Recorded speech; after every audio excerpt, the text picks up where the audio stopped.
For the ones who know that a little late is always too late. And that the clock doesn't stop just because you're missing a part. Grainger offers supplies and solutions for every industry. And our Keep Stock inventory management solutions help ensure you have the right stuff in the right place at exactly the right time. Visit Grainger.com/keepstock to learn more. Grainger, for the ones who get it done. Welcome to Virtual Meditation with Shiloh. Hello? Today we're working on forgiving ourselves for not knowing the difference between upload and download speeds before getting cable internet. That's oddly specific. Repeat after me. I am not my cable internet. Wait, I don't have cable. I'm not a bad... If my video calls, more like video stalls. Hey Shiloh, there's something... I will get AT&T fiber. And I will switch classes until you do. Slow upload speeds? You're not a bad person. You just need better internet. With 20 times faster upload speeds, AT&T Fiber delivers a faster internet experience than cable. Get AT&T Fiber with no annual contract, limited availability in select areas. Call 1-877-ONLY-ATT. Check eligibility at att.com/getfiber based on combined internet 1000 wired up and download capacity versus major cable providers 1 gig service with uploads of 35 megabits per second. Speeds vary, not guaranteed. Restrictions apply. Hello, everyone, and welcome to the Jeffrey Epstein Show. I'm your host, Bobbycapucci, and this is Daily Drop number 326. Tonight, we're going to pick up where we left off on the morning update and finish this article from Mother Jones and Leland Nolly. Quick catch up. This is the gentleman who called all of the people in Jeffrey Epstein's Black Book. We did the first part of this article earlier this morning, and now this is going to be the conclusion of where we left off. So let's just jump right back in. Again, this is an article from Mother Jones, and the author is Leland Nolly. The actress. It's a weird feeling. I'm kind of repulsed. Pavar was the first person I spoke to who had actually been close to Epstein. There would be others, and they would speak as freely and searchingly about Epstein as Pavar had, musing about their place in his life, some racked with guilt, some clumsily rushing to his defense. By far, the most eager sharer was an actress who had met Epstein in the early 80s, before he'd gotten super rich, and who had maintained a decades-long close friendship with him as he rose into the ranks of the elite. She asked that we not use her real name. We will be calling her Julie. Julie, huh? I can only imagine who Julie could possibly be. I mean, look, a lot of these people that were involved with Jeffrey Epstein, even if it was just a friendship like this lady, Julie, they didn't want to talk about that friendship. They didn't want to say that things were weird, right? They didn't want anything to do with the chance of Epstein crushing them under their heel. So when you had like these models and these actresses and these girls that were around Epstein, well, he was in complete control, right? Julie's name did not have any particular special notation in the book. She's not famous by any means, and as far as I know, she hasn't ever talked to any other reporter or media outlet. I like talking to you. I don't really want to talk to anyone else, she told me at one point. How old are you? You're like my therapist. And I get it. I've had people open up to me and just pour about situations involving Epstein and otherwise.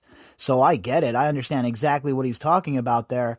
And for so long, a lot of these people who were affected by Jeffrey Epstein and his cohorts, they couldn't talk with anybody. They couldn't open up and tell their stories because they were afraid of reprisals. Julie and I would speak multiple times on the phone over the months I worked on this story, sometimes for over an hour, sometimes for just a few minutes. She met Epstein in the 1980s at a dinner with her agent and a group of models at a known model hangout in New York City.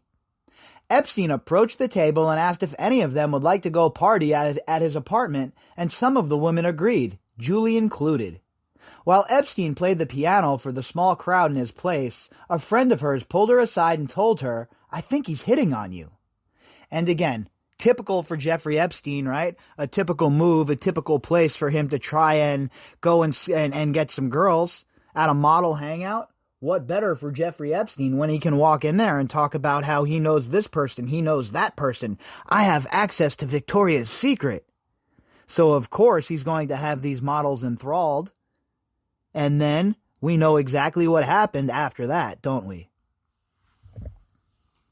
Julie allowed there was some initial mutual attraction and flirtatiousness, but nothing crossed the line, she said. The two were friends and remained friends and nothing more for their entire relationship.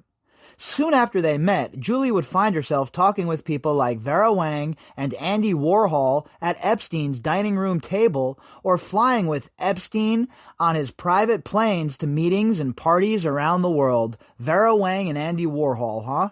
Doesn't shock me one bit. It does not shock me one bit. We've heard how many times the people that were around him, the people that were spending time with him, and then it's always these people that want to live on top of an ivory tower themselves and cast judgment on the rest of us. I find it galling that these people would continue to conduct themselves when they've been exposed for the absolute disgusting monsters that they are.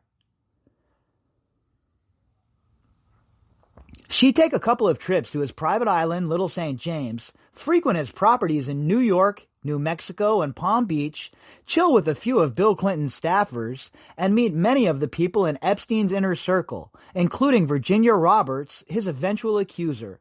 She was always there in Little St. James, Julie said.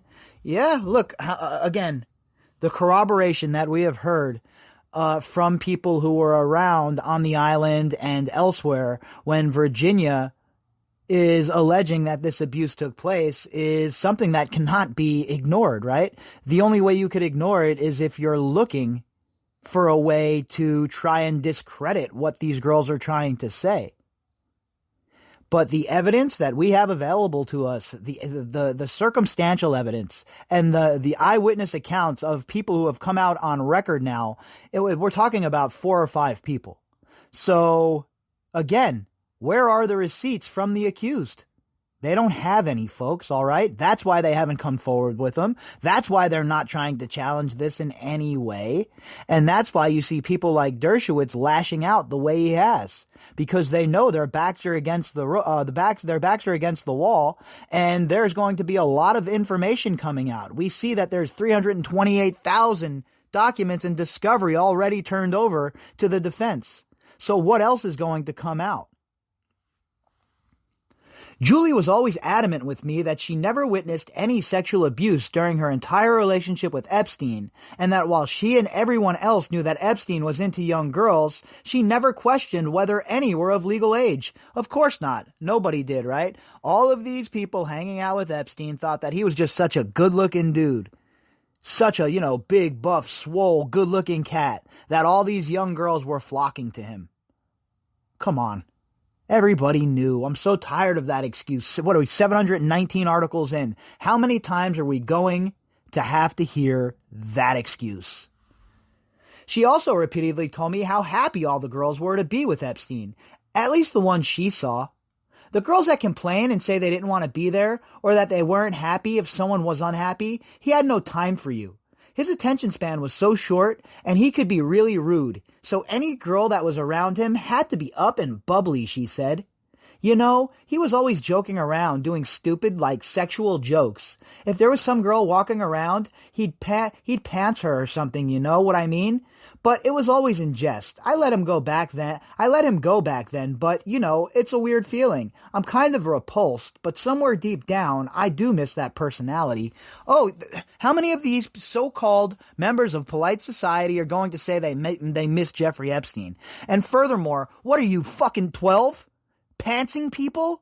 What, are you kidding me right now? That was the kind of shit you did in the locker room when you were a freshman in high school. A grown-ass billionaire, when girls are walking around his house, he's pantsing them and nobody thinks that's weird? Nobody bats an eye, huh? I'll tell you what, try that on some of my friends and see the result. Watch how quick you catch the 3-piece with the soda on the side from one of these girls. Because I'll tell you what, pantsing somebody? That shit's not gonna fly. That's not normal behavior. And for Julie to act like, Miss Julie here to act like it's, oh, no big deal. Well, I'll tell you what, Julie, it's no big deal because you're around a bunch of sick bastards who have normalized this behavior to you. Julie seemed absolutely helpless in the face of the monstrousness of the Epstein saga, and over the hours of calls we had, she would achingly retrace her relationship with him and his circle with me. At times, she was resolute in her condemnation, despairing over the seriousness of his crimes, and at one point telling me she was glad he's dead. Well, she's obviously all over the place with what she's saying. I deep down, I kind of miss that personality, but at another point, I'm glad he's dead.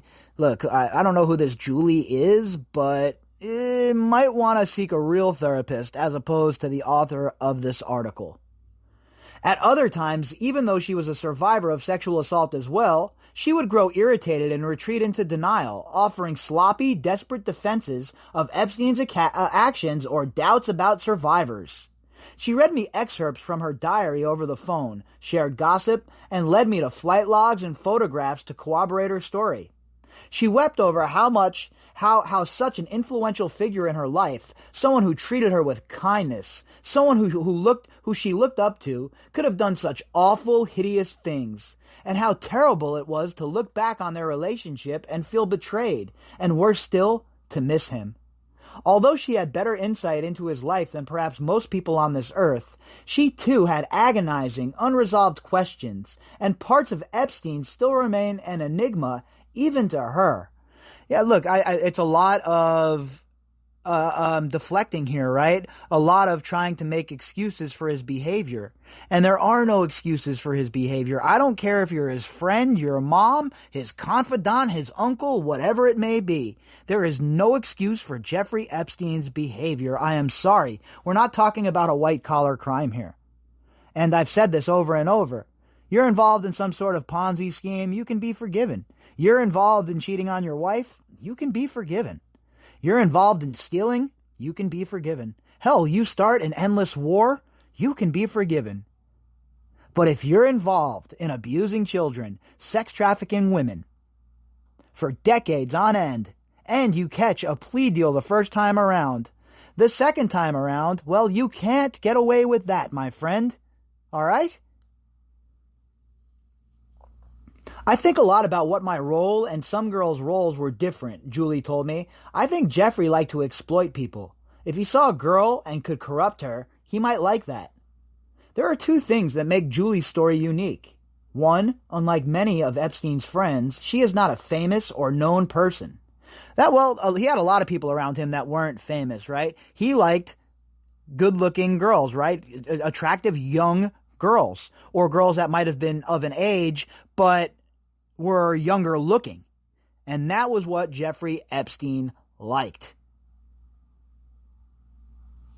No reporter would know about her unless they did what I did and called every single person in the black book. 2, she knew Epstein well, and from a very early point, being a part of what she called a small, core group of friends who remained in his life from before he was before he was the rich and infamous figure the public knows him as today. From up close, Julie says, she watched his personality change as his riches and connections grew. Well, until we know who Julie is, and if we ever do know who Julie is, we don't really know how truthful her story is, right? We don't know how close they really were. So I'm going to leave this as an up in the air one, right? They could be close, no doubt about it. But again, we have to really question people that are coming forward in this case, right? People that are saying they knew Jeffrey Epstein well, et cetera, et cetera. And I'm not saying that she didn't. She most definitely might have. But I'm always a bit skeptical. Throughout the many years of their friendship, she attended several private gatherings where only a small number of Epstein's friends were present, giving her an opportunity to meet and get to know the big players in his life. When Julie first met Epstein, he was wealthy but far from the ultra-rich guy he would become. He was secretive about his work, always, but she believed he was working as a bounty hunter when they met, helping track down embezzlers for corporations and possibly governments. well, this is certainly a story we have heard, right? So this brings a little credibility to what she's been saying, because that is definitely a story that was going around in circles, that Jeffrey Epstein was a sort of bounty hunter, a sort of forensic accountant for the government and for corporations, and his job was to hunt down money that was either hidden or stolen, etc., etc. So that definitely rings a nice sound of truth to it, right? Because that is definitely something that people in the know who knew him early on have been adamant about. She told me she sat in on a meeting in Paris between Epstein and Leslie Wexner, the founder of L Brands and Victoria's Secret, who says Epstein embezzled at least $46 million from him. Yeah, right. Epstein didn't embezzle shit from him. I don't buy that for a second. All of a sudden, he comes out and says that, right, to try and distance himself a little more, to make it look like him and Epstein had a falling out. But in reality, come on, man, who's believing that shit? This was early in Epstein and Wexner's relationship, not long after the two had been introduced by insurance tycoon Robert Meester. Epstein began working for Wexner in the late 80s, though the nature of that work still isn't entirely clear. Vanity Fair in 2003 said it was related to cleaning up, tightening budgets, and efficiencies. Julie told me Epstein was helping to track down employees who Wexner believed were stealing money from him at L Brand's headquarters. So, okay, look, if Julie was really this well placed and she was sitting in on meetings like this, then the information she has is a treasure trove. And I would hope that she'd speak to the authorities, because she might have some information that they could have missed, or something that could help put the pieces together. So I would hope that they would try and contact her on the down low about this, right? She's not a survivor. She wasn't abused by Epstein. She was somebody in his circle. And obviously, according to this article, she has some information that she can add to the wider story, to the bigger picture. Leslie had said to him, "I have a problem in my company. There's something wrong. Someone is stealing from me. Would you fly out to Ohio?" And, of course, that's like hell for Jeffrey, going to Ohio. "Would you fly to Ohio for several months, going over all my books with a fine-tooth comb, and find out what's going on?" So, we know that Wexner and Epstein were tight, and we know that Epstein was in charge of Wexner's assets, right? He was in charge of pretty much the whole kit and caboodle. So it would make sense that for him to chase the money down, that Wexner would have to give him the keys to the castle, right? So again, definitely rings true here. On the plane to Paris, Epstein prepped Julie for the meeting. It was just going to be the three of them, Epstein, Wexner, and Julie. Julie wasn't attending in any official capacity. She was meeting some friends in Paris, and Epstein invited her to catch a ride with him on Wexner's plane. She recalled a nervous and excited Epstein telling her to be on her best behavior, worried that she might say something that would make him look bad, and emphasizing how important this meeting was.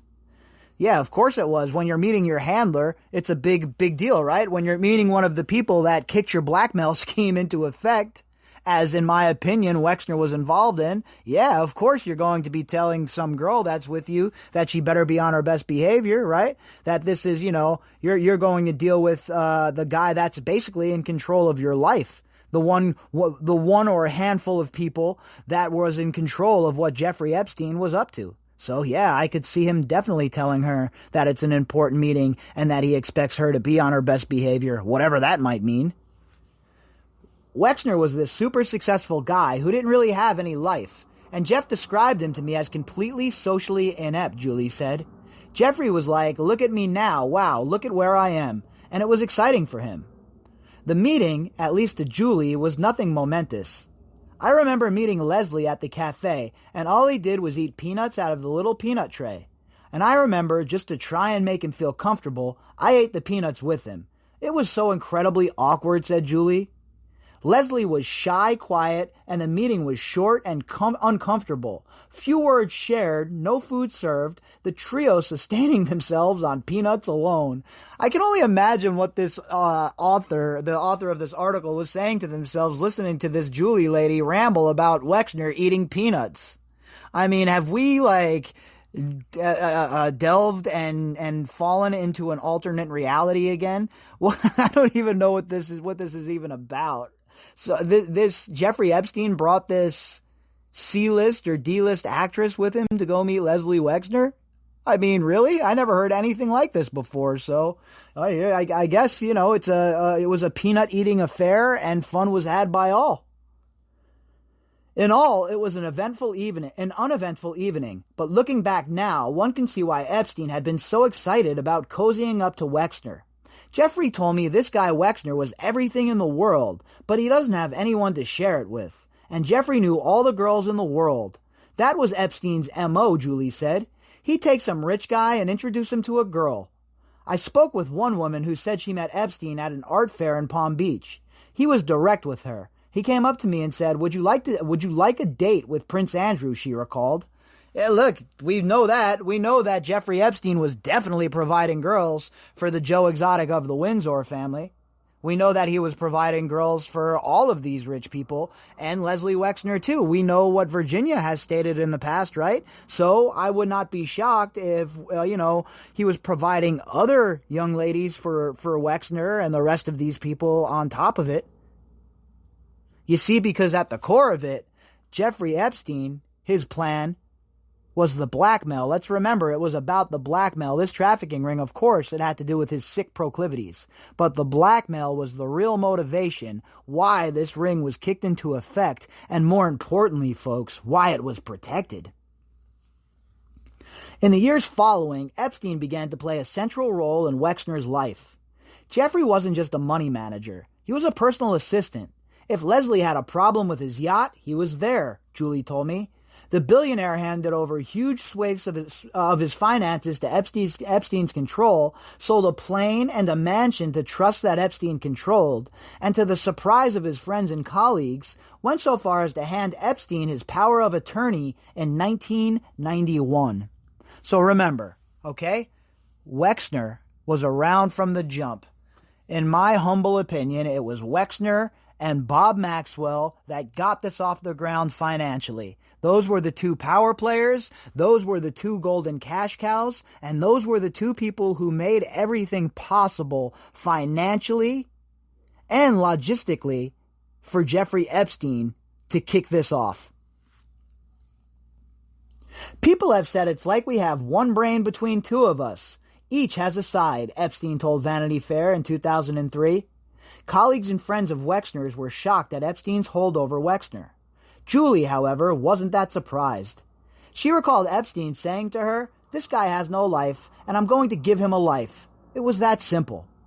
So I don't really know if that was the case or if that was their cover story. Again, remember who we're dealing with here, folks. People that are involved in spycraft, there's always an enigma wrapped inside of the conundrum, right? So was this just their cover story that Wexner had no life and Epstein was the guy that was going to give him this life of, girls and stuff around him, blah, blah, blah? Or was it something much more sinister and that was just the cover story? Epstein's relationship with Wexner was transformative, if for no other reason than that he became incredibly rich because of it. Julie says a huge change occurred in Epstein's personality after his relationship with Wexner began to solidify, and particularly after he had started amassing his mysterious fortune. Well, I could see that as well. You become bolder, right? You become a lot more bold when you know you have the Wexners and the Bob Maxwells and the Ehud Baraks of the world behind you and involved in making sure that you're not going to get caught up. So it definitely changes you and transforms you and makes you a bit different. In fact, in her mind, 3 people were responsible for the changes she saw in her friend. There was Wexner. Less directly, there was Bill Clinton, who reportedly connected with Epstein through the Clinton Foundation. We know it was before that. He was coming to the White House even before then. Jeffrey Epstein made trips to the Bill Clinton White House, so it was before the Clinton Foundation that they became friends, okay? Seeing a powerful guy like Clinton get away with what he got away with, said Julie, who never met Clinton, I think it just emboldened him to think he could do whatever he wanted. And above all, there was Ghislaine Maxwell. When he was younger and living in New York, there weren't lots of young girls. I could see it progressing as he got older, more powerful, more money, Julie told me. And the Ghislaine thing, I think, is the key. Well, of course, the girls got younger and he became more brazen and more bold because once Ghislaine came into the picture, well, that was when the intelligence angle really took over. And once the intelligence players got involved, they knew they pretty much had carte blanche. They could do whatever they want, a get out of jail free card. You're going to get an NDA signed for you. Don't worry. Nobody's an NPA. Nobody's going to prosecute you. Don't worry about it. This is for the greater good. Go and sate your disgusting fantasies, you sick monster, is basically what his handlers told him. So when Ghislaine showed up, that was when it was a little easier for him to have a cover story, a little easier for these girls to be around because he had Miss Oxford herself there to try and make it seem normal. Maxwell, the daughter of billionaire publishing magnate Robert Maxwell, is often called... My internet came with so many hidden monthly fees, I developed allergies. So now if I'm streaming, I'm sniffling. Or scrolling, I'm sneezing. Don't get fees. Get Frontier and get no hidden monthly fees on our super fast 500 meg internet for just $59.99 a month plus taxes and government charges. At first I thought it was pollen. Turns out, I'm just allergic to wasting money. Frontier. Don't go it alone. Go to Frontier.com for complete offer details. Service is subject to availability and all applicable terms and conditions.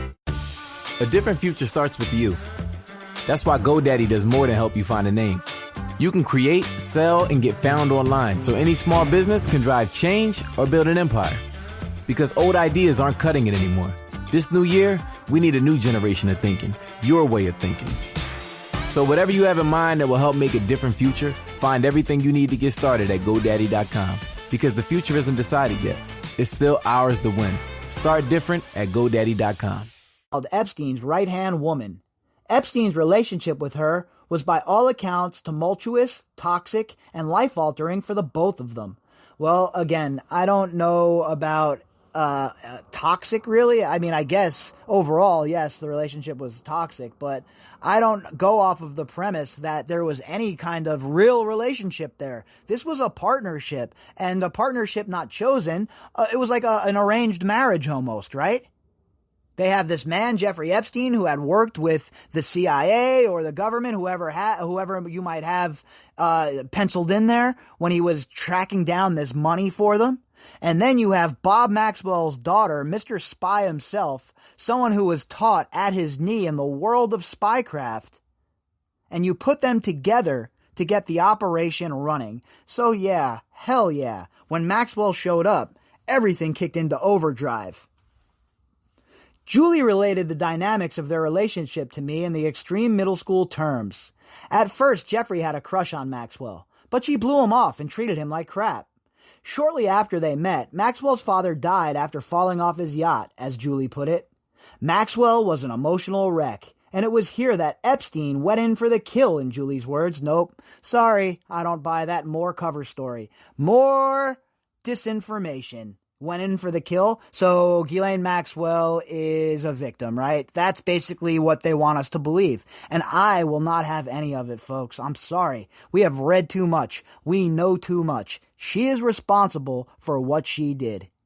She could have went to the authorities when Epstein was arrested the first time and tried to get immunity then. She didn't. None of them did. Apparently it worked, and even though he would soon become bored and done with her, Epstein continued to take advantage of Maxwell's emotional vulnerability and eventual attachment. According to Julie, the remainder of their relationship was built on resentment, mutual jealousy, and a toxic codependency. Yeah, sorry, Julie, I don't think you know their relationship that well. I'm just going to be honest when I say that here, folks. Like usual, I'm not going to hold back, I'll be honest, and I don't really know if I believe Julie's stories here. Sorry, I just don't know if they ring true when it comes to Jeffrey Epstein and Ghislaine Maxwell's relationship. I don't think she would be privy to the behind-the-scenes machinations of their relationship. Sorry. He resented her for rejecting him when she didn't need him, and now that she did, he was going to exploit it. She used him and he used her, and that's where this whole sexual production line came in, Julie told me. She needed to be essential for him. Recruiting girls is how she kept her place. She had value for him. She ran his house. Yeah, close. She did run the house. She did have value. She did recruit girls, but from a leadership position, not from a position of being forced to do it. Maxwell has widely been accused of helping orchestrate Epstein's child sex ring. Dan Kaiser, attorney for one of Epstein's survivors, said that Maxwell was integral in maintaining the sex trafficking ring. She provided important administrative services in terms of the hiring of recruiters and management of those employees, the making of appointments and dates for interactions between Mr. Epstein and underage girls that were providing sexual services to him. She also maintained the ring by intimidating girls by ensuring their silence. Yeah, and she also helped abuse the girls. How about that? We're gonna leave that out, huh? That's not something we're gonna add in? Yeah, let's add that in, why don't we? She abused these girls with Jeffrey Epstein and without him. Sometimes with Sarah Kellen Vickers, according to reports. Maria Farmer, one of Epstein's earliest survivors, said under oath that Maxwell brought in a stream of young teenage girls to Epstein's New York mansion and told The Guardian that Maxwell was key in making me feel safe. I trusted her because she is a woman. She would make us trust her. She would make us really care about her. She was so dangerous. And that is the story, right? Who Ghislaine Maxwell really was. Not saying that Julie didn't know Epstein, not saying that Julie wasn't around, but I think I'm going to have to go with the survivor's account of who Maxwell was when she showed people her real face. Ghislaine controlled the girls, Sarah Ransom, another alleged survivor of Epstein's, told the BBC program Panorama. She would be the one getting all the girls in check. She knew what Jeffrey liked. This was very much a joint effort. Bingo, 100%. All the evidence leads there. Everything leads home to Ghislaine Maxwell having a leadership role here. And she should be treated in that regard. She should be charged as a leader in this ring, and she should have every single RICO charge in the history of man that is applicable dropped right to her feet. Maxwell would also allegedly participate in the abuse. Maria Farmer and Virginia both say that Maxwell sexually abused them. And we have other girls. What about Annie? You know, we've heard from multiple girls that Ghislaine was in on the abuse itself. And if she was abusing these girls, don't you think she was abusing other girls? It's pretty apparent to me that she was abusing a lot of other girls as well. Because of these allegations and others like them, Maxwell was on the move for almost a year after Epstein's mysterious death. She was arrested only recently in New Hampshire and charged with enticing a minor to travel to engage in criminal sexual activity, transporting a minor with the intent to engage in criminal sexual activity, conspiracy to commit both of those offenses, and perjury in connection with a sworn deposition. Again, conspiracy can't be committed by one person. Conspiracy is two or more people engaged in a criminal act. So let's get on with the two or more people, shall we? In the course of my project, I would come to realize the little black book was Maxwell's as much as it was Epstein's. Bingo. Yes, it was. Not even a question in my mind. Dozens of people I spoke to were surprised to hear they were listed in his book, sometimes alongside their parents' or siblings' numbers and home addresses, and just as many claimed they had never once met Epstein. But nearly all of these people did have some kind of relationship with Ghislaine Maxwell. A friend of Maxwell's, who had also seen the book, told me, "This looks like her address book. I know several people in here who've never met him."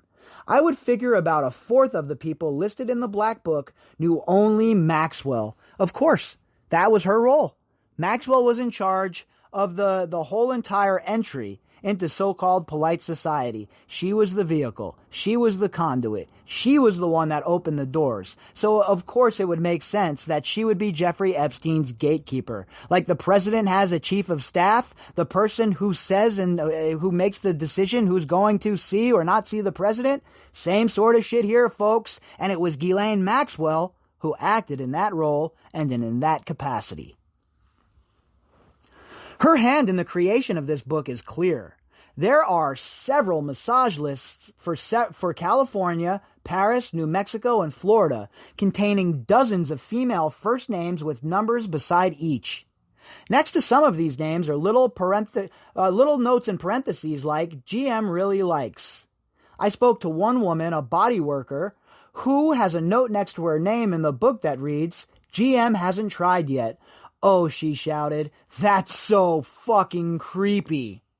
Yeah, imagine your name's in that book and you had no interaction with these people, or, you've never met Jeffrey Epstein, or you're just like a massage therapist and this reporter cold calls you and tells you this stuff. I don't even know. I mean, time to get a new phone number, obviously.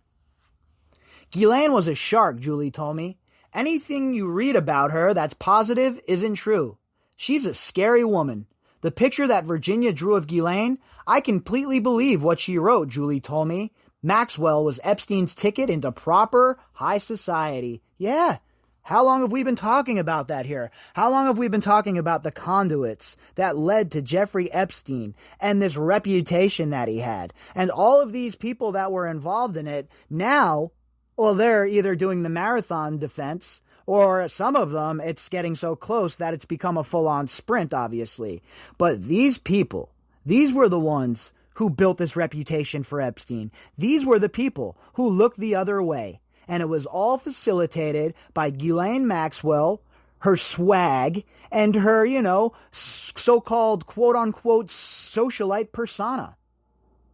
So yeah, this was much more Maxwell's book than Epstein's. I definitely agree with that 100%. Jeffrey had money, Ghislaine had status, Julie said.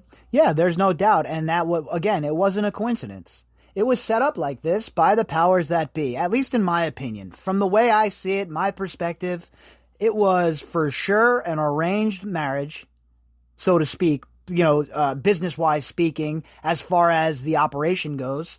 And yeah, Ghislaine was going to be the person to kick in them doors, and Jeffrey Epstein, he was the money man. Well, they were the ones who set him up with the money, right? Maxwell and Wexner.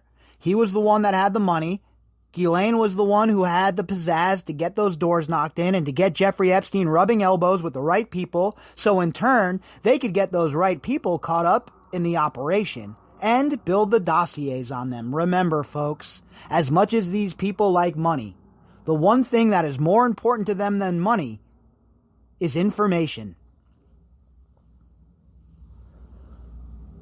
It was Maxwell who introduced Epstein to Prince Andrew, eighth in line to the British throne.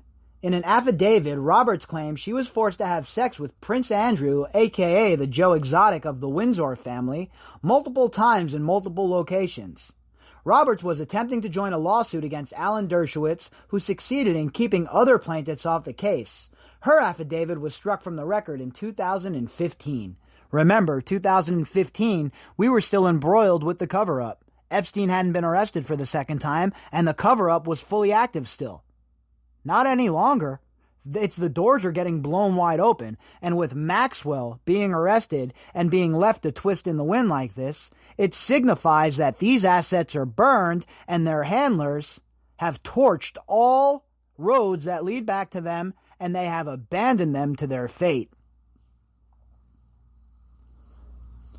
Included in the affidavit was a 2001 photo of Andrew with his arms around Robert's waist, a smiling Maxwell in the background. Maxwell was indispensable to the world Epstein had built for himself, but eventually, Julie says, he wanted to dispose of her anyway.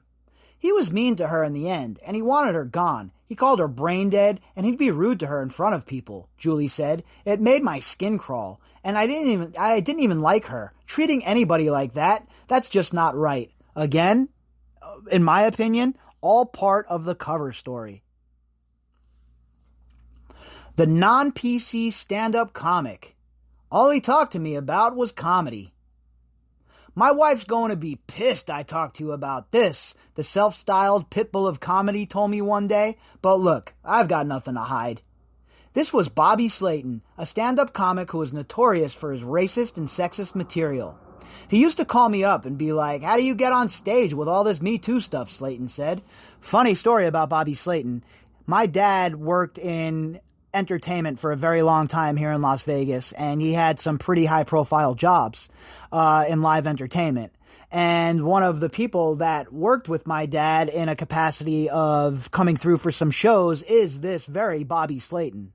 So one time when I was a kid, and we're talking a long time ago, I was probably, well, I don't know, 19, 20, maybe a little bit older. Anyway, Bobby Slayton calls my parents' house, and it was something about work, obviously, to talk to my dad about the production. And I answer the phone, and he goes, "Hey there, you asshole, put your father on the phone." Now, mind you, I've never met this guy, never heard from, I didn't even know who the dude was. And that was the way that he called the house looking to talk to my dad. So when this dude talks about how he's like a non-PC, racist kind of, comic kind of dude that is, that toes the line, shall we say, there's no doubt I could affirm that just from that one little conversation when I answered my parents' phone. And according to Bobby Slayton, he was Epstein. Whenever he talked to Epstein, it was about comedy, and of course Epstein was talking about the Me Too stuff, right? That was the stuff that pertains to him the most. How do you get by using that kind of comedy shtick these days? And if you're not familiar with Bobby Slayton's comedy, it is pretty rank and raw, to be honest with you. Epstein took a liking to the comedian after seeing him perform at the Palm Beach Improv in the 1990s. The guy was a big fan of mine, and his girlfriend Ghislaine called me for his 50th birthday party. She said he was a big fan and wanted me to come entertain, and there was going to be some big high-profile people there. So I asked, "What does it pay?" And she says, "Well, it doesn't pay anything, but we're going to fly you out and put you up." And I said, "What kind of fucking gig is this?" Slayton mentioned to Maxwell offhandedly that he might bring his wife, to which she answered, "No women." The party fell through, or at least Slayton's invite did, but Epstein kept in contact with the comedian, catching his shows around Palm Beach, Miami, and New York. I could 100% see Jeffrey Epstein enjoying this guy's comedy shtick. It's pretty raw, right? Again, if you're familiar with Bobby Slayton's comedy shtick, it is pretty raw. He was a house comedian here in Las Vegas at several different places. He did a bunch of corporate events, and that's where my dad had worked with him a couple of times at corporate events. So, pretty crazy. Epstein invited Slayton to his mansion in Palm Beach for coffee and to talk about comedy. But when Slayton arrived, Epstein wouldn't let him inside. I gotta tell you, I don't think I'd let Bobby Slayton in my house either, to be honest with you. This guy, all he does is talk shit, talk trash, and bash people in the audience at his shows even. He showed me the pool and the garage, his cars, but didn't let me in, Slayton said. He was never invited to the private island, but he once brought it up in conversation with Epstein, who responded that he didn't invite many people out there. When Slayton proposed he and his wife come out to the island sometime, Epstein responded, no wives. Yeah, well, that's funny. Weird that no wives are allowed out there, huh? Maybe Bobby Slayton, just a lowly comic, his wife isn't allowed out there with him. But if you're Alan Dershowitz, obviously your wife was with you, according to him anyway. According to Jess Staley, his wife was with him. According to all of these people that have been on the island, their wives were with them. Why wasn't Bobby Slayton's wife allowed to go with him? Oh, I know, because he's just a lowly comic. Not important enough to get caught up in Jeffrey Epstein's blackmail ring. Oh, funny enough to, if we throw you a few coins for you to dance for us, clown, but certainly not part of the club. Jeffrey was a giant comedy fan, huge. All he talked to me about was comedy, Slayton said. He was like a little kid talking about it. He loved guys with an edge. He loved Louis Black, Sam Kinison, Bill Hicks. He liked guys with an edge. Epstein's fondness for edginess went well beyond comedy. Julie told me Epstein liked anything controversial or politically incorrect, and anything to do with the brain. If it was something that no one else would say, something controversial, even about anything racial or whatever, he was happy to say it. Well, we know that he was a rather racist guy from what Maria and others have said, how they spoke about minorities and people of color. So we know that he was definitely a racist guy, and he probably tried to hide it by saying, "Oh, well, I'm just not PC." There's a difference between not being PC and being an outright racist, okay? A very big difference. She liked that about him, but there were times it became a problem in their relationship. "I grew up really sheltered," she said, "and I was never promiscuous or anything. Once at a dinner with Epstein and a male friend of his, the conversation turned and became incredibly crude. The men were talking about women, and Julie was so upset that she got up from the table and walked out of the restaurant, holding back tears, and flagged a cab to leave. Epstein followed her and climbed into the cab with her. Julie was crying. I felt like Jeffrey was amused by me being naive. It was amusing to him. So Jeffrey Epstein followed her into the cab after making crude comments with a friend in a restaurant? I mean, I don't know, but you would think that Jeffrey Epstein was making crude comments all the time. Julie said a friend of hers dumped Epstein for being racist after a racist remark by him sparked an argument between the two. Again, more corroboration of the things that Maria was telling us. How many times are we going to hear from other people little tidbits like this and put it all together and build the puzzle?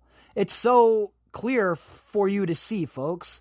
If you have been following the podcast for all 718 articles on this crazy-ass journey, then you definitely see what's going on here. If you're new to the podcast, buckle in, folks. We still got a long journey to undertake. When a model in their social circle began to do nonprofit work in Africa, Epstein and several of his intellectual friends told her, as she phrased it, that Africa is a waste. There's nothing that you can do that's ever going to help. It's a waste of money.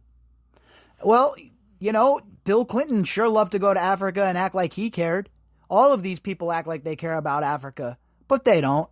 It's just a talking point for a lot of these people and a way for their charities to bring in some more dough.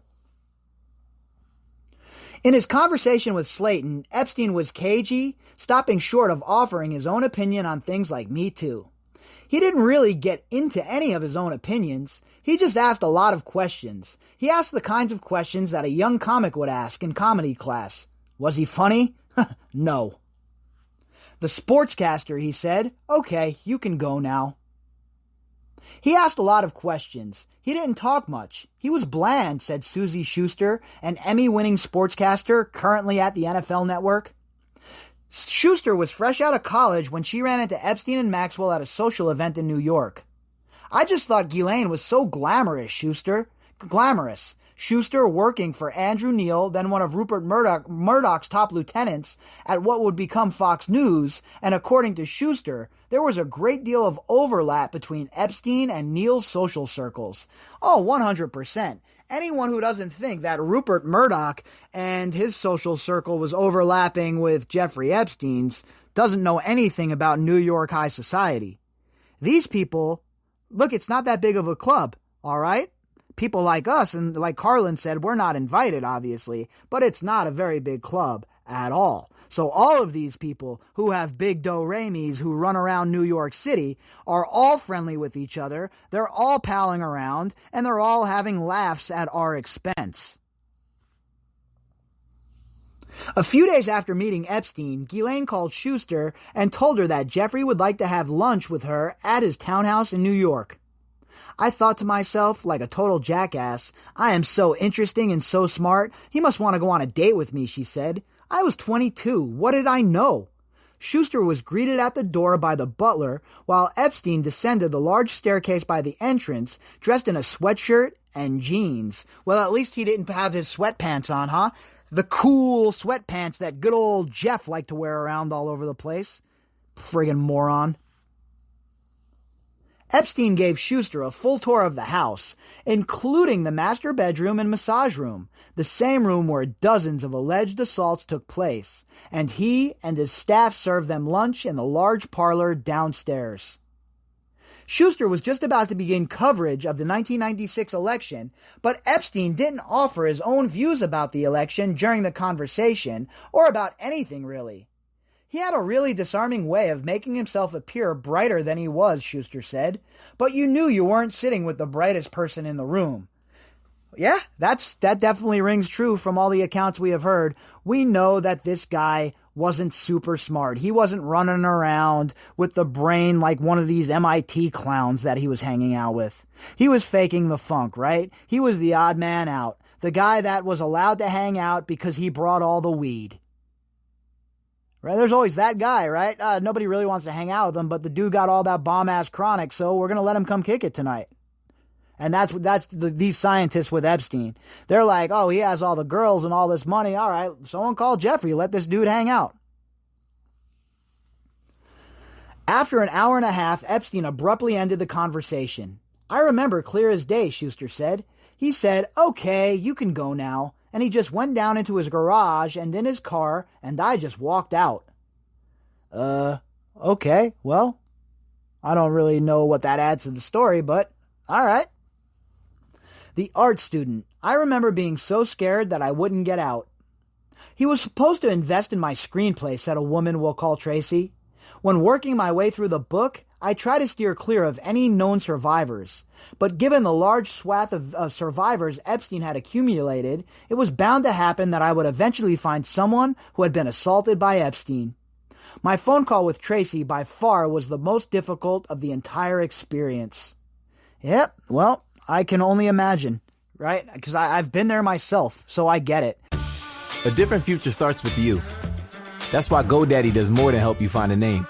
You can create, sell, and get found online so any small business can drive change or build an empire. Because old ideas aren't cutting it anymore. This new year, we need a new generation of thinking, your way of thinking. So whatever you have in mind that will help make a different future, find everything you need to get started at GoDaddy.com. Because the future isn't decided yet. It's still ours to win. Start different at GoDaddy.com. The thing about comparing rates at Progressive.com is that by now you've heard a lot of ads about comparing rates at Progressive.com. We probably don't even need the words comparing rates anymore to remind you that seasoning steaks at Progressive.com is an easy way to save on car insurance, or that swimming in trousers helps you find the lowest rate. And that's the thing about foraging for truffles. You've heard a lot of ads about standing tiptoe on a cinder block. Compare rates and sing softly to a wounded field mouse and save at Progressive.com. Progressive Casualty Insurance Company and Affiliates. Comparison rates not available in all states or situations. And when he's going through all of these phone calls, I bet you he was dreading this point of stumbling upon a survivor of Jeffrey Epstein's. Tracy first met Epstein through a fellow student in a New York City art school in 2001. Tracy told me her friend had been commissioned by Epstein to paint, and she tried to get Tracy to go on a date with Epstein. Tracy had a boyfriend at the time, and she declined. But when her friend told her that Epstein was a philanthropist who funds artists and would fund a screenplay she was working on, Tracy agreed to meet with him in his New York townhouse. I was there on a business meeting. I was dressed for business. I had a boyfriend. The butler answered the door, and down the stairs came Epstein, wearing a white t-shirt and ripped-up jeans. Tracy was taken aback by the size of the staff at the house. People came in with food, she recalled. People were asking me if I wanted a massage. I told them no. She remembered climbing a marble staircase and walking into a huge grand room. Epstein acted like a gentleman for 2 hours, Tracy said. We talked about Dolly, the sheep cloned in 1996 to great fanfare, and the whole cloning thing. And he told me he had a place down in Mexico that he was already working on cloning humans. And very interesting, there folks, 1996, Zorro Ranch already working on cloning humans. Santa Fe Institute and Los Alamos. Zorro dead smack in the middle of both of them. Again, when is the story, the real story of New Mexico going to be revealed? We had an interesting talk for about 2 hours, and at the end of the meeting, he groped me. I started crying and wanted to get out, and remember being so scared that I wouldn't get out because there were so many people working there. I really thought I might not get out of there. Epstein tried to hand Tracy a check, ostensibly for the screenplay Tracy had gone there to discuss, but she turned and fled out the door. She called her boyfriend immediately after the incident and has never told more than a couple of close friends about it since. I don't understand who these boyfriends are, because I know my reaction wouldn't be not to say anything. I'd be showing up over at old boy's house. I'd be waiting for dude to come out of his house, and me and him would have a real long talk about how you conduct yourself during a business meeting, especially with my girlfriend. It is just so bizarre to me that there was none of these guys, so-called guys or people around these girls like Tracy here, who stepped up and went and confronted Epstein. Old boy would have got the business. I don't have one friend, honestly, one person that I'm close to that I consider a friend that wouldn't have pieced Epstein up over this. That big mouth of Jeffrey Epstein's most assuredly would be turning into a black eye. She thought about speaking out when the first round of allegations became public, but she decided not to, out of fear for her safety. I was always afraid, because I knew he was really powerful, and you're going to think it's totally crazy, but I bet you he cloned himself, and whoever killed themselves was a clone. I try not to think about it. I wouldn't put it past that he's out there somewhere. He said he had a lab in Mexico, because the Dolly thing got shut down. And look, who the hell knows at this point? There's really nothing that I just, out of hand, just ignore when it comes to Epstein. We know that he was dealing with some serious people down there in New Mexico when it comes to scientists. Is his DNA on ice? Are they going to clone him like the emperor? Who the hell knows? After the incident, Tracy was inundated by phone calls from a woman asking her to go to dinner with Epstein.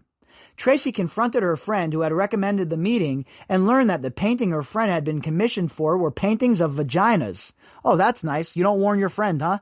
You don't warn your friend that this dude wants you to, commissioned you to paint a bunch of vaginas. Okay, because that's normal behavior. She didn't warn me. She didn't seem surprised. I was kind of mad at her, said Tracy. When I told her what happened, she said, he just likes to watch people shower. He won't touch you. I said, are you crazy? Tracy told me that she reported the incident to the New York Attorney General's office after Epstein's arrest in 2019. Still worried about her name getting out and inviting retribution, she submitted the tip through the office's website. That's interesting because I wonder how many girls, survivors and victims of Epstein have done the same thing, tried to come forward anonymously and have been ignored. The Yogi. I saw the whole thing start to form. Calling people up and asking them about Jeffrey Epstein resulted in a lot of panicked hang-ups, which I was expecting. One day I called up the number listed in the book for a financier named David Mitchell, who identified himself on the phone to me as David Mitchell after I asked for David Mitchell. But when I mentioned Epstein, suddenly he insisted I had the wrong number. The next day I read that Epstein's bond was co-secured by his brother Mark Epstein and a friend identified as David Mitchell.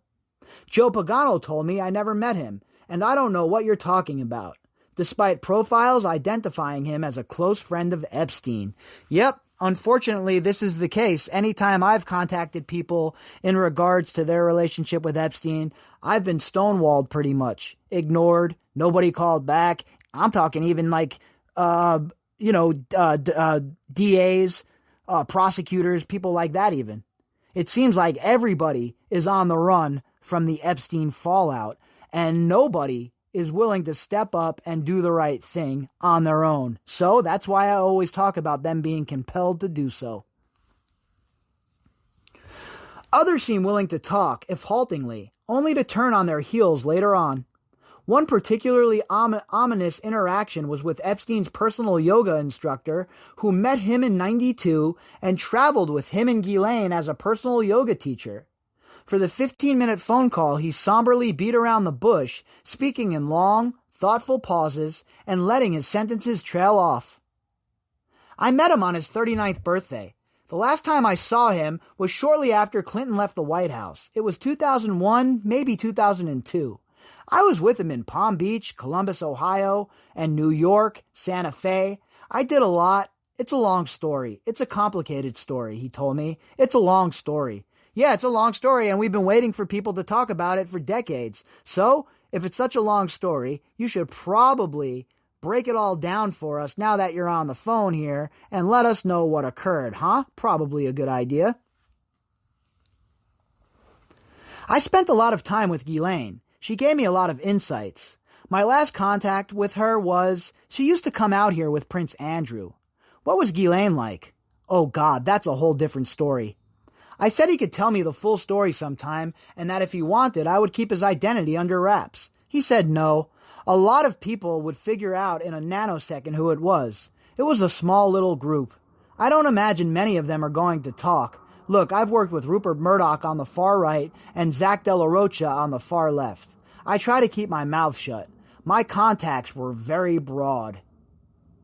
Oh, well, I'm sure they were, but that's all fine and well. But if you have some information that can help the investigation, it's time for you to come forward, Mr. Yogi. All right, Mr. Stretchy, Mr. Downward Dog Stretcher guy. Time for you to come forward, and then afterwards, we'll make sure you're paid in a nice tofu reward or something.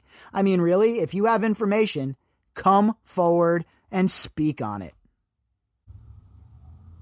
Because if you're compelled to do so and they have to issue a subpoena to get you to talk, you know how much worse that's going to look for you? He went on slowly, in a kind of faraway melancholy. I saw sides of both of them, Epstein and Maxwell, that most people didn't see. I saw the whole thing start to form. By the time I called him for a few days later, he had a change of heart. He began shouting at me over the phone about how he planned on suing me, that I was not to print anything we spoke about. Well, okay, so obviously this Yogi, Mr. Yogi Yogington, needs to be swooped up and compelled to speak with a subpoena. If he's talking about suing people, please give me a break. As if any of these people want a case to get to discovery.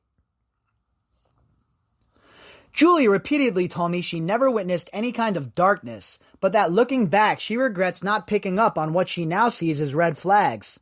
I wish when he told me he was doing naughty things in Florida, I took it seriously. Yeah, probably would have been a good idea, Julie, if you would have taken it seriously. Epstein's affection for young women was no secret. As Donald Trump put it in New York Magazine in 2002, it is even said that he likes beautiful women as much as I do, and many of them are on the younger side. Epstein was very aware of his reputation and reveled in the attention it got him. I remember he was dating Shelley Lewis, a.k.a. Chocolate Sauce.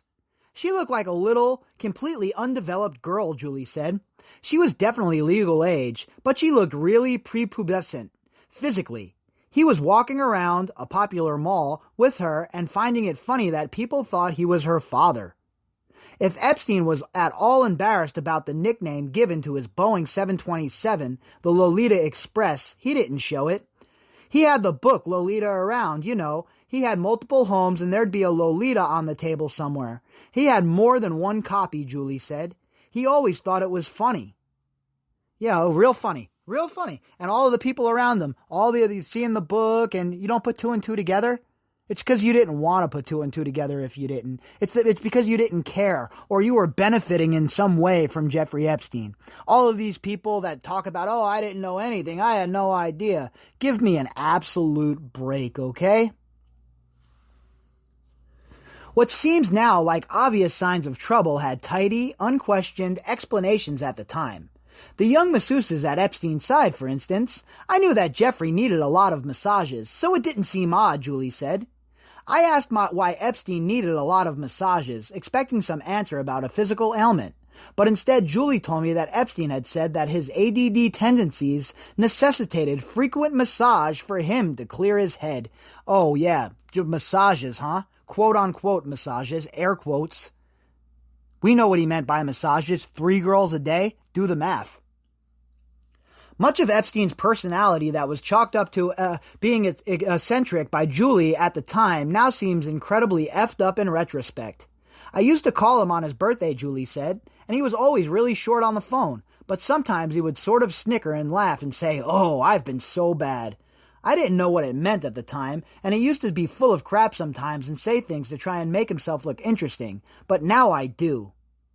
Yeah, look, Jeffrey Epstein was a sick man, and he was brazen about it. He threw it right in everybody's face. The decor, the different items around his house, etc., etc. Epstein called Julie after his sentencing in 2007. He said, "I'm going to jail," and didn't explain why. And afterwards, I started to pay attention to the case. And when he got out, I just thought, this guy hasn't learned anything. She cut ties with him after his sentencing. Well, that's at least one thing Julie did that I agree with here. If you didn't cut ties with Epstein after the sentencing, nobody has any defensible ground to defend here, right? If you were still hanging out with this guy after the sentencing, then you have no excuse, and you have no one to blame but yourself for any negative publicity that comes your way. Julie recalled that Epstein had a habit of telling inappropriate stories about the daughter of one of his girlfriends, a woman Julie knew as well. Okay, so we know that that's Eva Anderson Dubin, right? Right away. Eva Anderson Dubin for sure. And the daughter, the young daughter, something with a C, Celia, Cecily, something like that. Either way, Epstein had a trust in this girl's name even. And he also said he wanted to marry her, this little girl, the daughter of Anderson Dubin and Glenn Dubin. Some of them would be like, sometimes little kids say sexual stuff and it's just innocent. But he'd repeat those stories because he thought they were really funny. And I thought he was a little too interested in that. I remember thinking they weren't that funny. Why would an adult tell this story, said Julie. I just remember being slightly uncomfortable. Not like I thought he was going to be a predator, but just that it was a little inappropriate. Yeah, no, you're a predator if you're regaling about little girls and little 14-year-old girls or whatever it may be. You're probably a predator, okay? Those aren't funny jokes. Jokes about pedophilia. Who's making them kind of jokes? She shared with me an idea of hers that she seemed uncomfortable even to speak out loud. That Epstein's sickness had its roots in his relationship with this particular girlfriend. Eva Anderson Dubin, in my opinion. He loved her, but she was never going to marry him, and it wasn't going to work, Julie said. He loved her more than anyone. She was like family. And then she has this beautiful daughter. The girl, in Julie's estimation, was like a miniature version of her mother. I think that might have been what got his interest in young girls.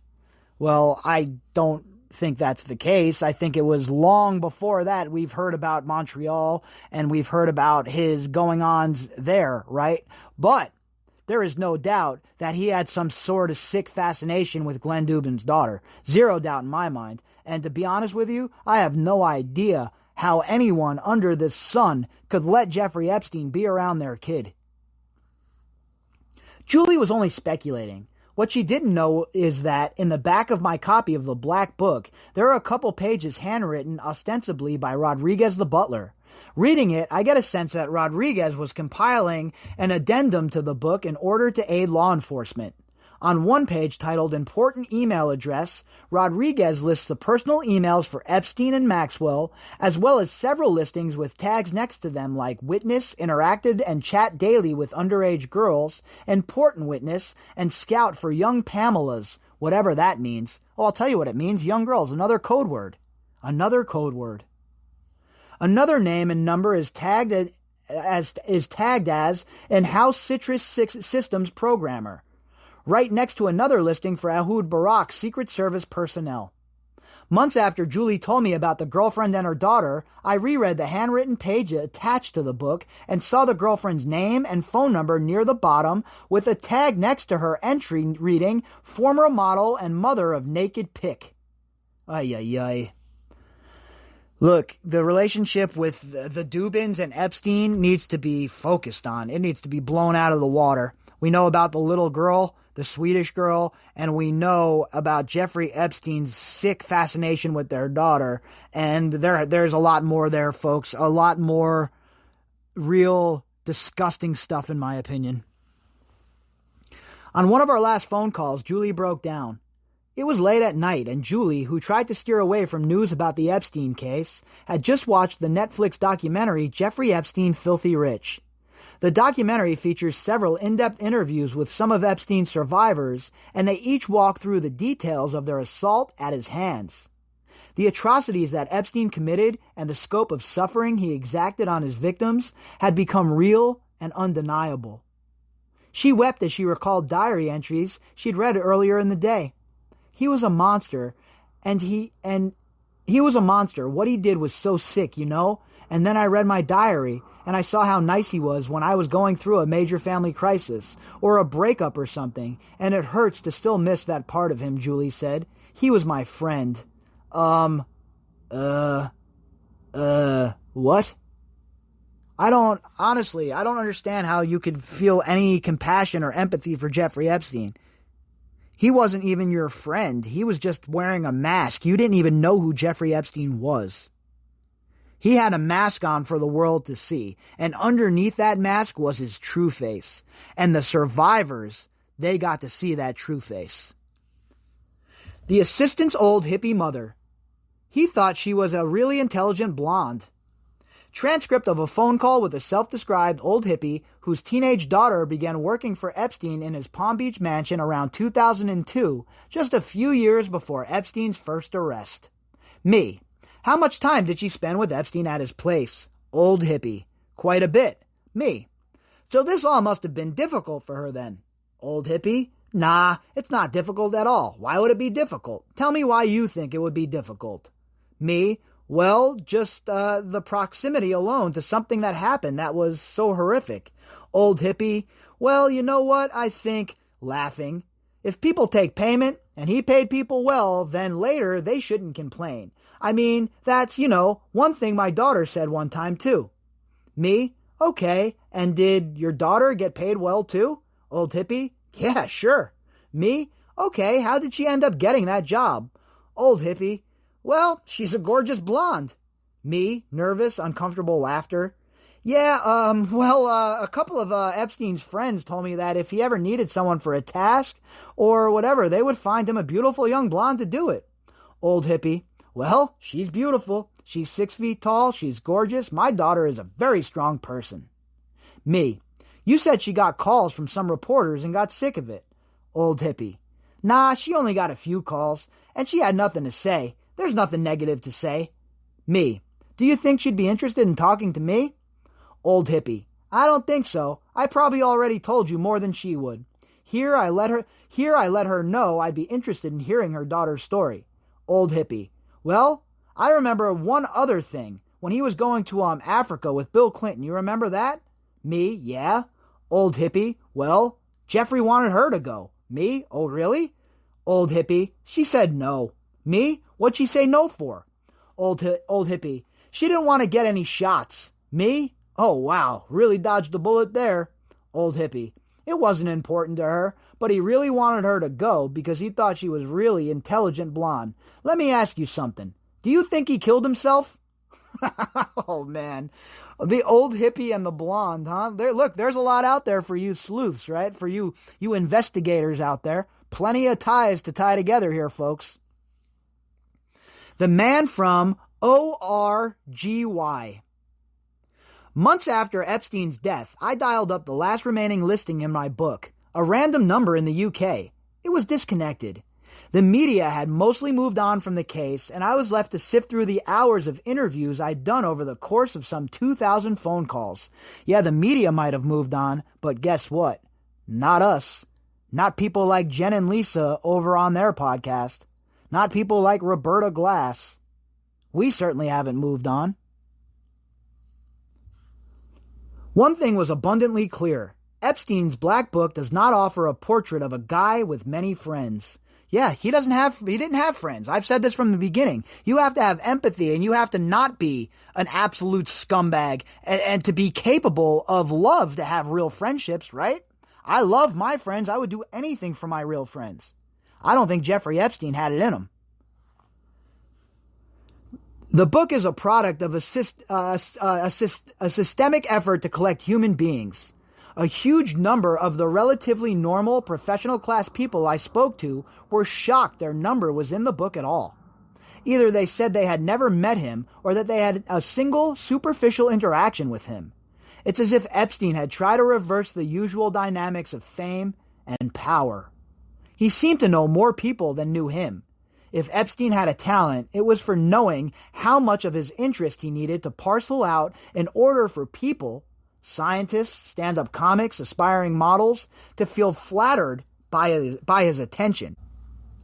Well, I think in some cases that might be true, right? But really, a lot of these people, it was about the money and the prestige, not about flattery. There were plenty of clues that Epstein was a poser. Ask around the finance world and you'll be hard-pressed to find anybody who actually traded with the supposed billionaire investment broker.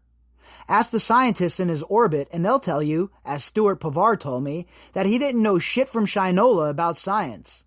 Steven Pinker, trying to distance himself from Epstein, told New York Magazine, despite what various friends and colleagues all said what a genius he was, I found him tedious and distasteful. A kibitzer more than a serious intellectual. Yeah, you sure took his money though, didn't you, Pinker? You sure hung out with him, didn't you, though, Pinker?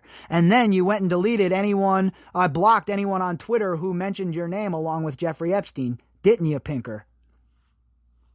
Ask the art people in his life and they'll tell you about the fakes and forgeries. He was amused to put one over on the world by having fake art, Pavar told me. He thought that he was seeing through the fallacy.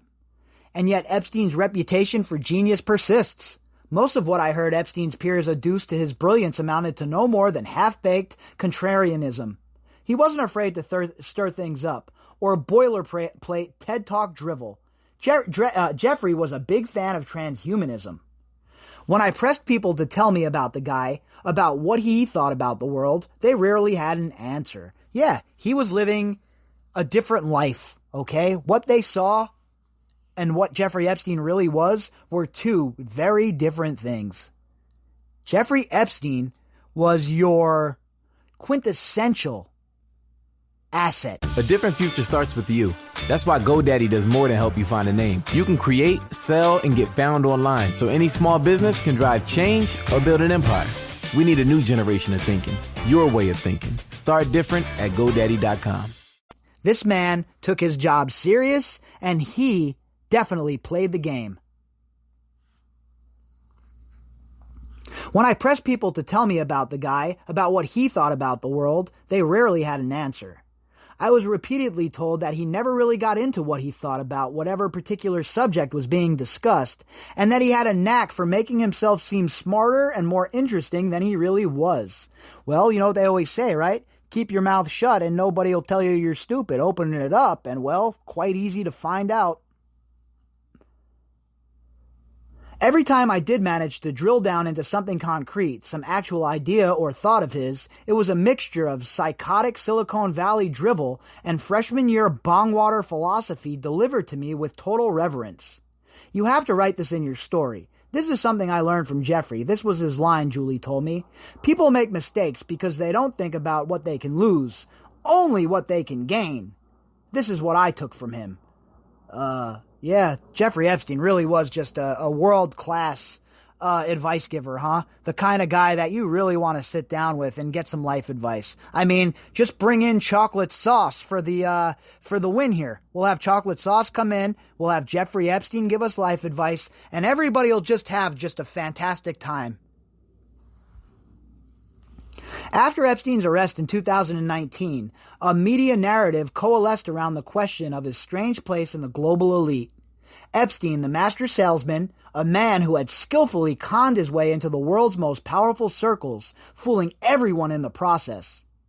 But after my travels through the book, after hearing more of the petty gossip and childish drama of the people who rule our world, I realized that was obviously incorrect.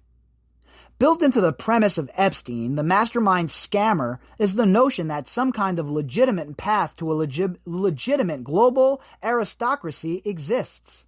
To call Epstein a grifter is to assume he circumvented some genuine meritocratic world order where the real virtuosos dutifully climb the real ranks into the oligarchs powered by nothing but their native talents. Yeah, that's not the case at all. These people, it's a world of nepotism, a world of trade-offs, and a world of selling one's soul and selling who you are. These people end up in these positions of power, elected or otherwise, and they are completely and utterly turned into something that is not even recognizable as a human. The truth is that the elite world that Epstein ascended into, the one I tapped into by way of the Black Book, is populated with hordes of loathsome, boring, untalented people living their bumbling, idiotic lives while just so happening to wield some share of the preposterous global bounty that he and the rest were after. That is a perfect paragraph for these people. So-called polite society being put on blast by the author. I like it, because guess what? These people are sick. They are very sick, folks, and they think they're better than us, but they are not. And the time for them having us under their thumb is slowly coming to an end.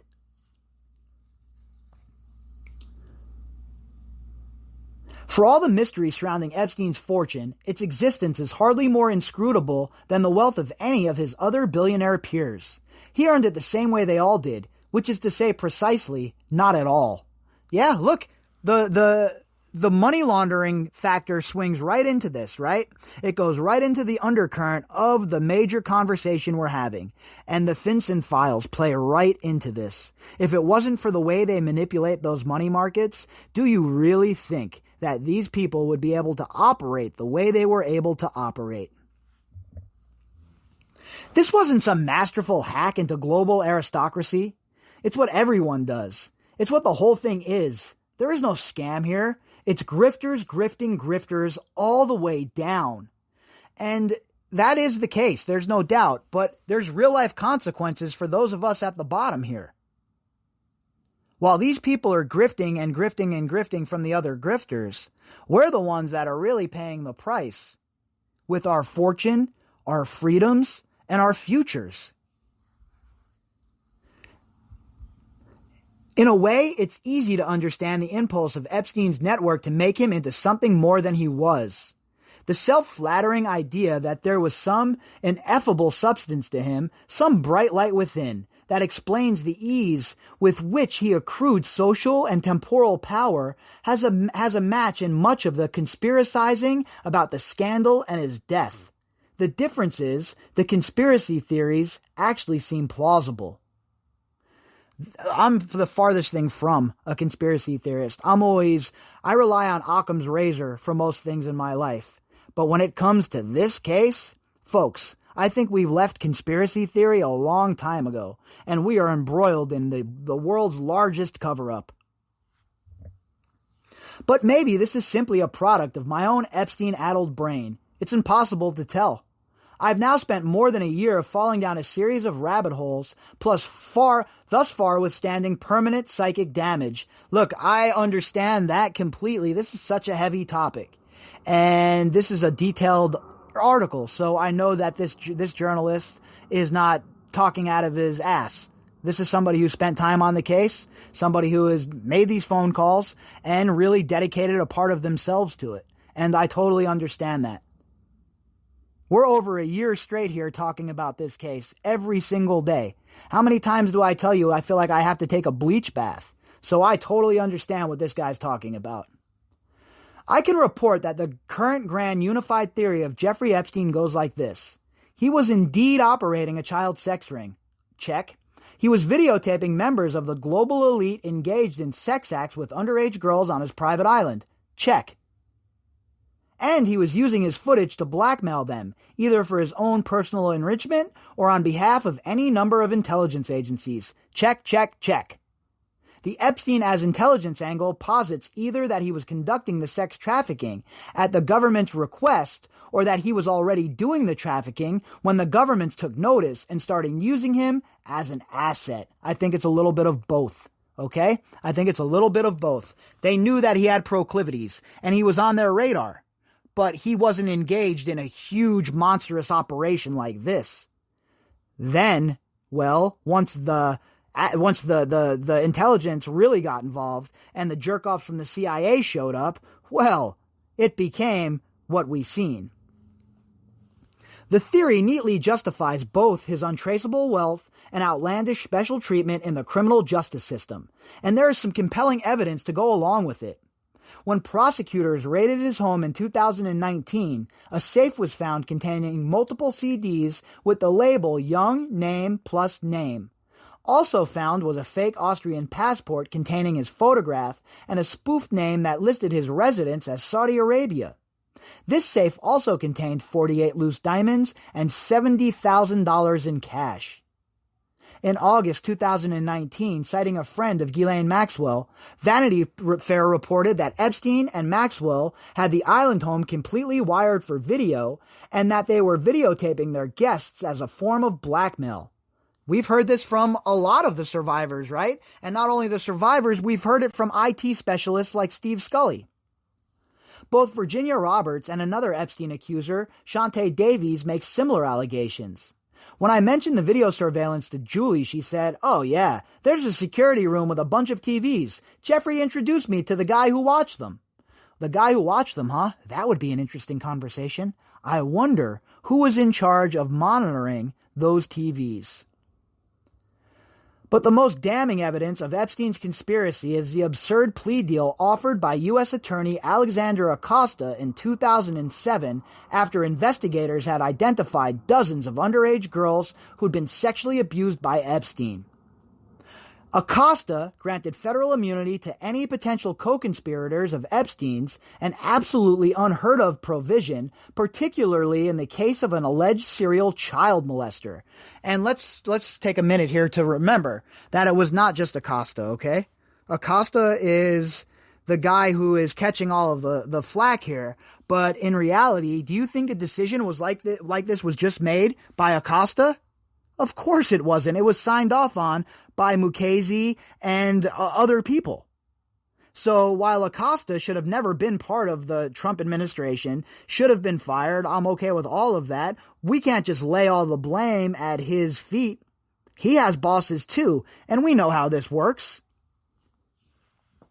Also within the plea deal was another unheard of provision stating this agreement will not be made part of any public record. A cover-up that was found to be illegal until an appeals court reversed it on a technicality. A technicality, right? Do you remember? Why do you think I'm always so going so crazy about technicalities? That's the only way these people get off. It's not because they're innocent ever. It's not because they bring evidence to prove their innocence. It's because they use technicalities. That's how they get off. Calling this a sweetheart deal doesn't even come close to capturing it. The feds never introduced a 53-page indictment they had prepared, and even though nearly 30 victims were interviewed, Epstein only ended up being charged only with the procurement of an underage girl for prostitution. An underage girl cannot be a prostitute. That law is so ridiculous. The feds dropped their case, and Epstein ended up serving 13 months in a private wing of a Palm Beach County jail, where he was chauffeured to and from a luxury office space for 12 hours a day, and allowed to receive female visitors. The worst part is that this cover-up essentially worked for over a decade. That is the most galling part of it, right? The most enraging part of all of this is how long it occurred. Alfredo Rodriguez, the butler who attempted to sell the Black Book, served more jail time than Epstein ever did for serially molesting underage girls. I said that last night. It's absurd. It is absolutely absurd. New York brought new charges against Epstein, arresting him in an airport in July 2019. In an effort to find out more about the infamous plea deal, I spoke to several members of Epstein's 2007 defense team, including Alan Dershowitz, who told me the plea was put in place to protect the women, which is very clearly horrendous bullshit that makes no sense whatsoever. Look, I could have told you there, buddy, if you think you're going to get anything from Alan Dershowitz that's more than just garbage, you're really asking for too much. The guy was and is an obvious scuzzball.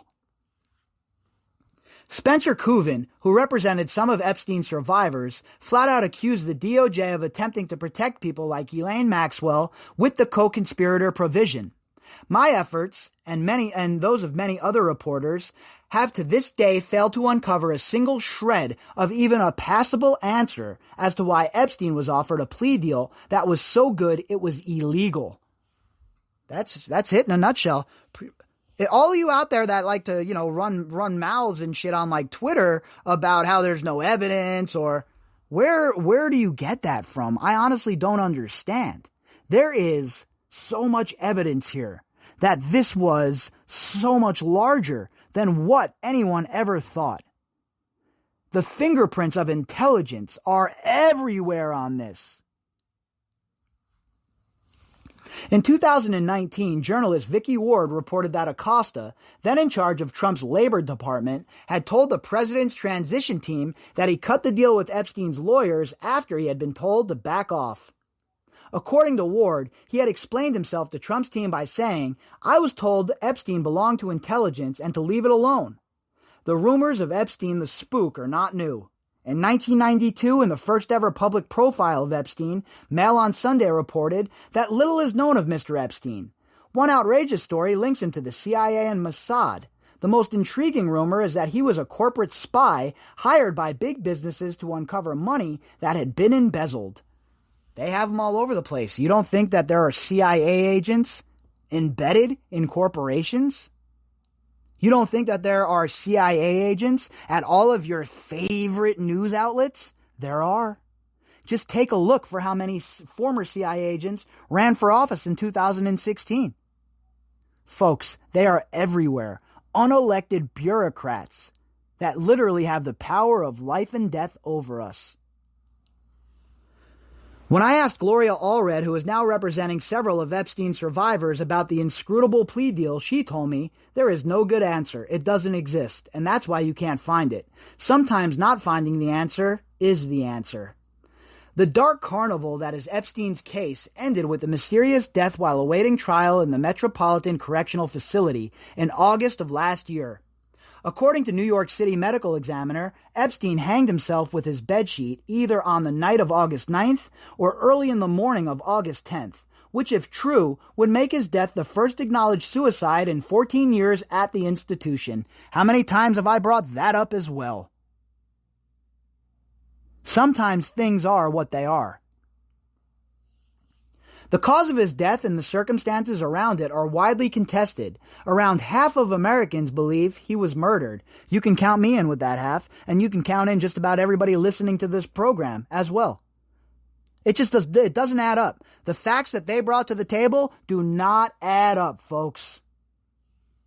A medical examiner hired by Epstein's brother ruled the death a homicide by strangulation, citing Epstein's broken hyoid bone, a small U-shaped bone just above the Adam's apple that rarely fractures in instances other than violent strangulation. The wounds on Epstein's neck, which drew blood, were not under the mandibles, as is usual with hanging victims, but instead around the middle of the neck, which is consistent with strangulation. And there was no real investigation into this. They didn't take pictures of the body at the scene of the crime. They didn't take pictures of the scene of the crime. The video went missing. They put him in there with Tartaglione as his cellmate. None of it makes sense. The wound was also thin and wire-like, much thinner than a bedsheet, and photos of Epstein's cell show the bedsheet itself was not bloody. While this is certainly a curious set of circumstances, none is a smoking gun in and of itself. But there are more, even stranger details around what Attorney General William Barr described as a perfect storm of screw-ups. Epstein had been placed into a special housing unit after an earlier suicide attempt and was to have a cellmate and wellness check every 30 minutes. Two protocols that were not followed on the night of his death. Well, I don't think he should have had a cellmate. Certainly not Tartaglione, a guy that was in there for killing people. The two guards were charged with falling asleep at the desk and later falsifying the necessary records. The 3 cameras with views of his cell simultaneously malfunctioned, 2 had died, and 1 had produced footage that was deemed unusual. Unusable. How in the hell can you explain that? That's a coincidence? Everything just died at once, huh? Okay, yeah, I'm going to believe that. Almost everyone I spoke to expressed either doubt or total disbelief that his death was a suicide. Only one person, Alan Dershowitz, believed outright that he had killed himself. Yeah, Dershowitz doesn't want this to go on any longer, right? The worst thing for Dirty Dersh, Mr. I Kept My Underpants On, is for this case to keep growing and for more information to come out, because we all know that Dirty Dersh himself is caught up to his disgusting wrinkled ears. A woman who didn't know Epstein well but was close to members of his inner social circle told me, "It smells to me, I'm not going to give you any names, but there's definitely people closer to this story that don't think he killed himself." Nobody does. Nobody who's close to this story thinks he killed himself. Nobody. Not Doug Schoen either. It was Epstein's inexplicable death that ushered in a frenzy of conspiracy theories.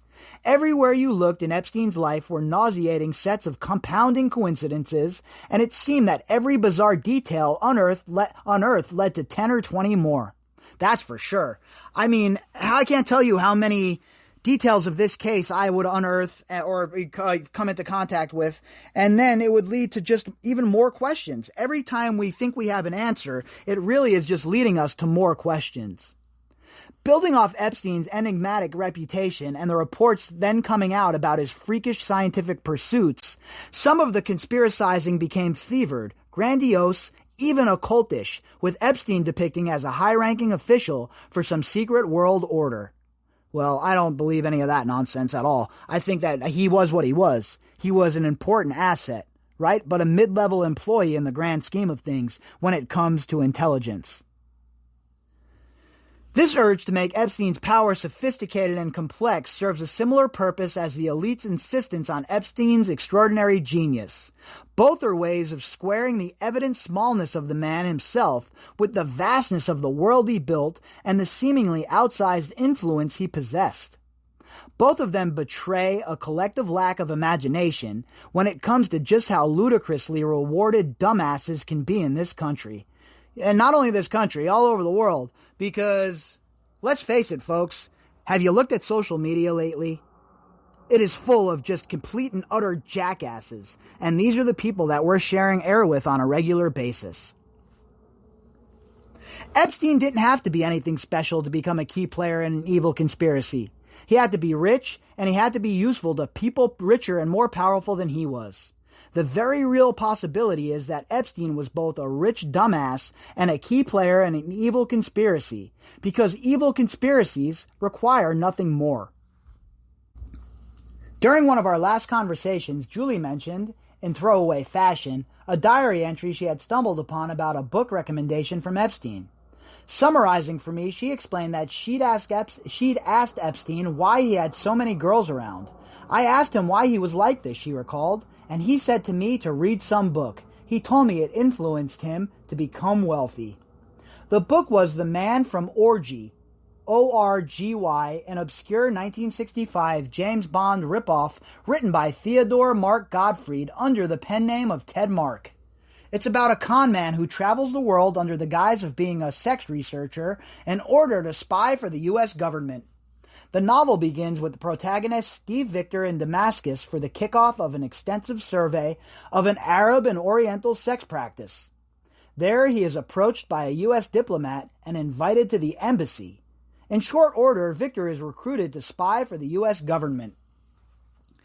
Look, I know it sounds weird, but a lot of times that's how it happens. They're approached, and then they become assets. The CIA works like this, folks. It is disgusting that the United States government pays for this sort of shit.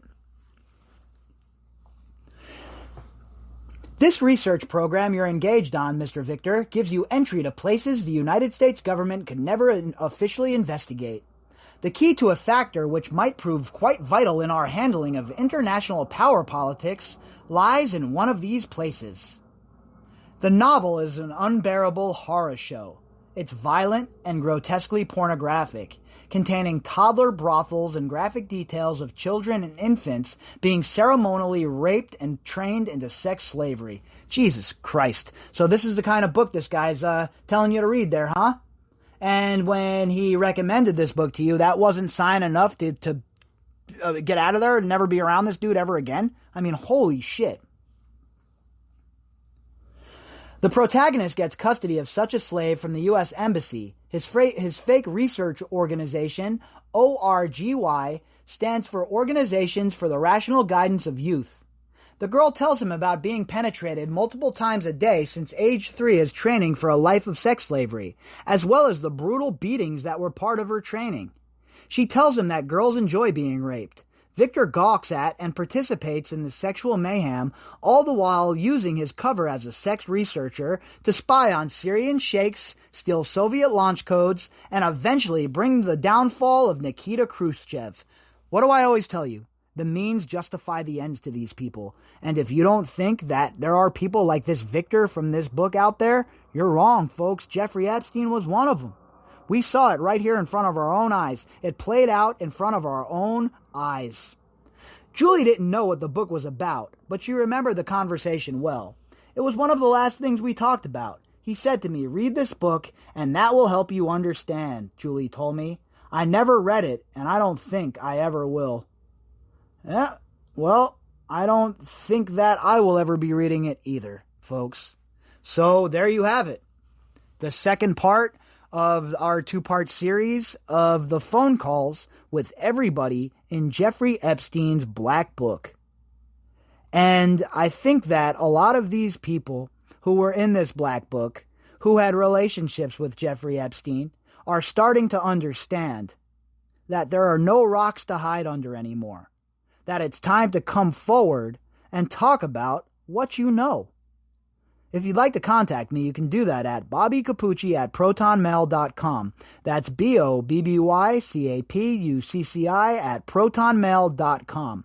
You can also find me on Twitter at BOBBY_CAPUCCI. All right, everybody, I will be back tomorrow morning, and we will pick it back up. I hope you all have an incredible Sunday night. With no fees or minimums on checking and savings accounts, banking with Capital One is like the easiest decision in the history of decisions. Kind of like choosing Charles Barkley in a pickup game. We'll take Barkley. Ha! First pick. Sorry, kids. Yep, even easier than that. And with our top-rated app, you can bank anytime, anywhere, making Capital One an even easier decision. Okay, here's the plan. Pass me the ball every time. This is banking reimagined. What's in your wallet? New consumer accounts only. Approval required. Terms apply. Capital One N.A. member FDIC. My internet came with so many hidden monthly fees, I developed allergies. So now if I'm streaming, I'm sniffling. Or scrolling, I'm sneezing. Don't get fees. Get Frontier and get no hidden monthly fees on our super fast 500 meg internet for just $59.99 a month plus taxes and government charges. At first I thought it was pollen. Turns out, I'm just allergic to wasting money. Frontier. Don't go it alone. Go to Frontier.com for complete offer details. Services subject to availability and all applicable terms and conditions.